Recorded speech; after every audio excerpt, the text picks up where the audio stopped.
And joining us now, Executive Director of the Gillioz Theatre, Jeff Steele. Good to see you as always. Always a pleasure to be here. What's the health of the Gillioz these days? She is old but spry.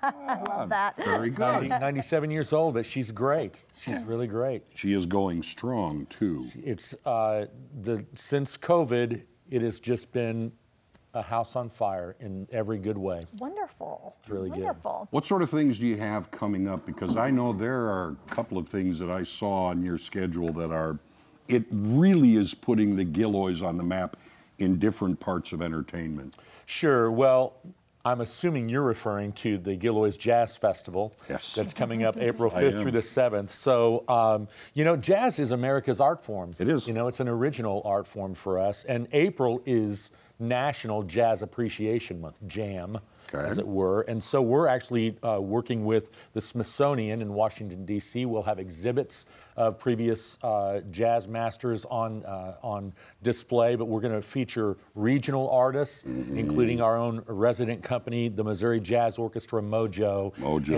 And so they'll headline the weekend on Saturday evening with this guy. That guy there. That guy named Branford Marsalis, who is an American treasure. He's considered one of the top jazz musicians on the planet, and he is going to be joining us, and he'll be featured with our very own Mojo. So Springfield should be proud. Okay, and to pull back on that a little bit, when you talk about the Gillioz is making its mark, they called you. Well, yes, we had Branford a few years ago. Yes. And a huge shout out, you know, our staff, you know, I am the least of these. The staff is remarkable. And Joy in particular does a fabulous job of creating a culture for the performers. So it's not uncommon once they've been here the first time for them to call back. But this was an example where Branford's management said, he had a great time, can we come back to Springfield? So that's great for the region. That means the audience is showing up and they're appreciated. By the patron as well as the venue. Absolutely. So that's saying a lot of good about the old girl, we'll say.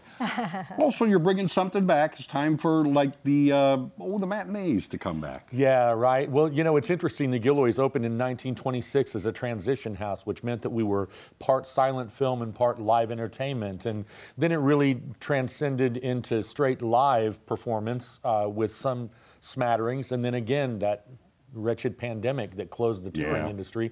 Films kept the theater alive for that 18 months that we were losing touring. And so we decided we would bring back the midweek matinee on Wednesdays. So starting February 7th with Magnificent Seven with Yul Brynner, a man who I can... The original, unless you go back to the Samurai. Right. Yeah, the Western original. Right. Yeah, Magnificent Seven, Steve McQueen, it's amazing. And, you know, you have so many movies out into the future, but you've hooked something along with these trivia.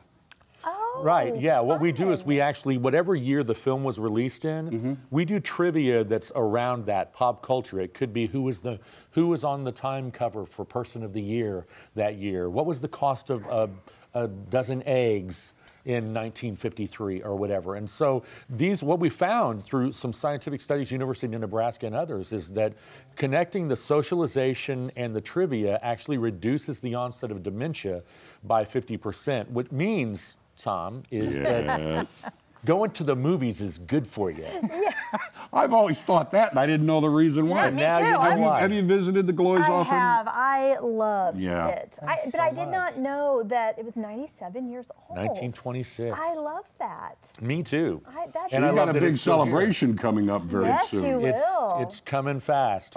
It'll be here before you know it. Oh, don't tell me. It will. Don't tell me. I'm so, losing Ken, sleep. if I want to see matinees, do I go on to your website and can see how far in advance? Yes, I actually have the full schedule for the matinees. They'll run, starting in February, they'll run the first and the third Wednesday through November. So I've got 21 titles that are out there, and they're already all licensed and up and out. You can go to gillioz.org right now and see the full movie schedule, as well as all the other things that we do. That's right, and there is a bunch. We've touched on this much. Jeff, thanks for dropping in today. I'm delighted. This is an exciting year coming up.